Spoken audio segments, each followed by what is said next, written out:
Here's a cool Tic Tac Toe game built using Python. And yes, generative AI helped me with it. This game uses Python's GUI library to create the interface. We use object-oriented programming to organize the game logic inside a class. 2D grid logic, event-driven programming, and basic conditional checks are used to handle moves, switching turns, and detecting wins or ties.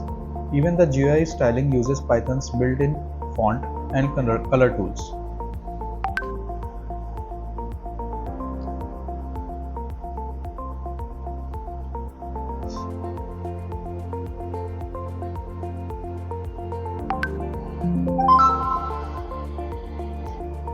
This entire code was created with the help from ChatGPT, making development faster and cleaner.